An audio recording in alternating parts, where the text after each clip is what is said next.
Abu Ubaida Hamas का वो वरिष्ठ सैन्य प्रवक्ता जिसका असली चेहरा दुनिया ने कभी नहीं देखा। इस शख्स का चेहरा जब भी दुनिया के सामने आया तो वो पूरा ढका हुआ ही नजर आया। लेकिन इसी बीच अबू उबैदा को लेकर एक ऐसी खबर सामने आई जिससे हमास के साथ साथ ईरान में भी हड़कंप मच गया। दरअसल इजराइल ने दावा किया कि उसने हमास के वरिष्ठ सैन्य प्रवक्ता अबू उबैदा को एक सटीक हवाई हमले में मार गिराया है। हालांकि प्रधानमंत्री बेंजामिन नेतन्याहू ने इस दावे की पुष्टि से इनकार किया है। वहीं हमास की ओर से भी कोई आधिकारिक बयान सामने नहीं आया। इस खबर के बाद पश्चिम एशिया में एक बार फिर तनाव गहराता दिखाई दे रहा है। गाजा के रिमाल इलाके में शनिवार रात हुए एक सटीक हवाई हमले में इजराइल ने दावा किया कि उसने हमास के प्रमुख सैन्य प्रवक्ता अबू उबैदा को निशाना बनाकर मार गिराया है। इजरायली डिफेंस फोर्सेस यानी आईडीएफ का कहना है कि ये कार्रवाई पुख्ता खुफिया जानकारी के आधार पर की गई। इजराइल की तरफ से दावा किया गया है कि हमने अबू उबैदा की मौजूदगी की सटीक जानकारी के आधार पर स्ट्राइक की। यह एक टारगेट ऑपरेशन था और शुरुआती जानकारी में ऑपरेशन सफल रहा। Abu Ubaida is all Deen Al Qassam brigades का प्रवक्ता था और पिछले कई सालों से हमास की ओर से अन्य सैन्य कार्रवाई या धमकी में उसका बयान सामने आता रहा है। अबू उबैदा हमेशा नकाब में कैमरे के सामने आता था और हमास की गुप्त छवि का प्रतीक माना जाता था। मिडिल ईस्ट के विशेषज्ञ मानते हैं कि अबू उबैदा सिर्फ प्रवक्ता नहीं था, वो हमास के मनोवैज्ञानिक युद्ध का चेहरा था। अगर उसकी मौत की पुष्टि होती है तो ये हमास के लिए बड़ा मनोवैज्ञानिक झटका होगा। हालांकि इस दावे को लेकर खुद इजरायली प्रधानमंत्री बेंजामिन नेतन्याहू ने बयान दिया है कि अभी इसकी पुष्टि नहीं की जा सकती है। नेतन्याहू ने अपने बयान में कहा कि हमें अभी तक ये स्पष्ट नहीं है कि वो मारा गया है या नहीं, लेकिन अगर वो मारा गया तो यह हमारी बड़ी सफलता है, अगर नहीं तो हम फिर कोशिश करेंगे। दूसरी तरफ हमास की ओर से अब तक कोई आधिकारिक पुष्टि या खंडन सामने नहीं आया। गाजा में आम लोगों के बीच इस खबर को लेकर बेचैनी और डर का माहौल है। स्थानीय लोगों को आशंका है कि इस दावे के बाद हिंसा और बढ़ सकती है। हमलों को लेकर गाजावासियों का कहना है कि हर दिन बम गिरते हैं। अब अगर यह दावा सही है तो पता नहीं आने वाले दिन कैसे होंगे।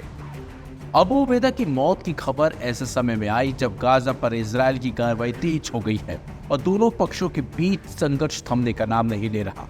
जानकारों के मुताबिक यह ऑपरेशन सिर्फ सैन्य नहीं बल्कि सूचना युद्ध का भी हिस्सा है।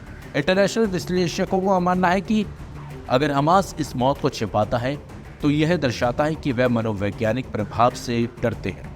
अगर पुष्टि करते हैं तो उन्हें नया प्रवक्ता खोजना पड़ेगा जो इतना प्रभावशाली शायद ना हो।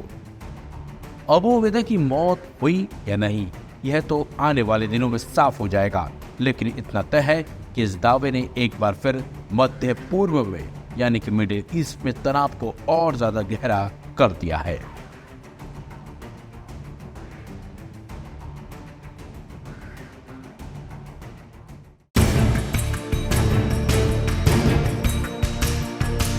इजराइल और हमास के बीच चल रही जंग में इजराइल को एक बड़ी सफलता मिली है। इजराइल की तरफ से एक बड़ा दावा किया जा रहा है। जी हाँ, इजराइल ने आधिकारिक तौर पर हमास के मुखपत्र अबू उबैदा की मौत की पुष्टि कर दी है। अबू उबैदा, जिन्हें मैन इन द मास्क के नाम से भी जाना जाता था, हमास के प्रचार विभाग के वो प्रमुख थे। उनका असली नाम उदैफा कैलूथ था। इजरायली रक्षा बलों यानी कि आईडीएफ ने गाजा पट्टी में उनके सुरक्षित ठिकाने पर एक सटीक हवाई हमला किया जिसमें उन्हें मारने का दावा किया जा रहा है। अबू उबैदा लंबे समय से हमास का मुख्य चेहरा था। हमेशा मास्क पहनकर अपनी पहचान छुपाए रखने वाले अबू उबैदा ने हमास के राजनीतिक और सैन्य दोनों शाखा को जोड़ने का काम किया। वह संगठन के विचारों और संदेशों को दुनिया भर में फैलाने वाले प्रमुख प्रवक्ता भी थे। इजराइल की खुफिया एजेंसियों ने अबू उबैदा के गाजा में स्थित सुरक्षित ठिकानों की पहचान की और एक सटीक हवाई हमले में उन्हें मार गिराया। इस हमले को इजराइल की बड़ी सफलता माना जा रहा है। रक्षा मंत्री ने कहा कि अबू उबैदा को नरक भेज दिया गया है और हमास के अन्य नेताओं को भी इसी तरह के परिणाम भुगतने होंगे।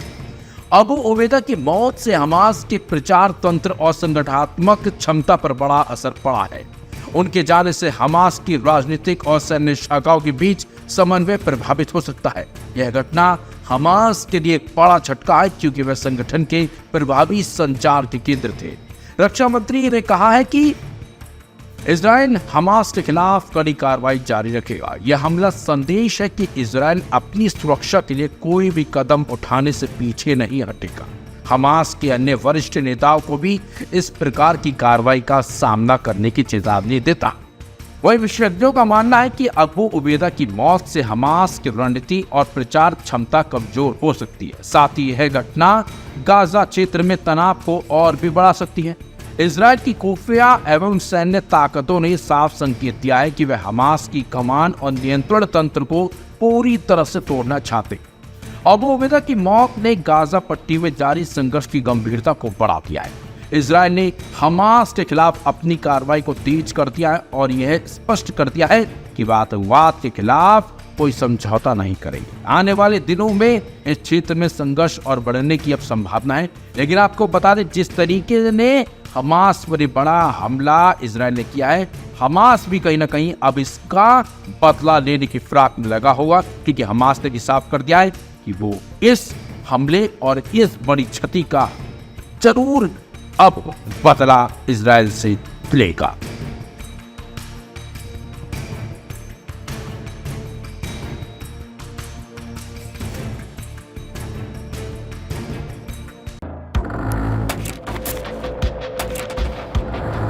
इसराइल और हमास के बीच चल रही जंग में एक बड़ा मोड़ आ गया है। दरअसल इसराइल ने दावा किया है कि उसने गजा पट्टी में एक टारगेटेड एयर स्ट्राइक में हमास की सैन्य शाखा is all Deen Al Qassam brigade के कमांडर और प्रवक्ता अबू उबैदा को मार गिराया है। इसराइल के रक्षा मंत्री इसराइल काट्ज ने रविवार को इसकी आधिकारिक पुष्टि करते हुए इसे हमास के लिए एक बड़ा झटका करार दिया।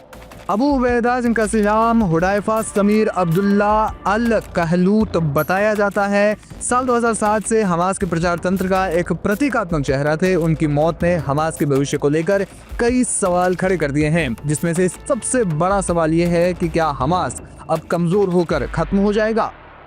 जानकार मानते हैं कि संभावना कम है, लेकिन संगठन को गंभीर चुनौतियों का सामना करना पड़ सकता है। अबू उबैदा की प्रचार और सैन्य भूमिका महत्वपूर्ण थी, लेकिन हमास का ढांचा केंद्रीकृत नहीं है, यानी कि वो किसी एक कमांडर के ऊपर निर्भर नहीं है।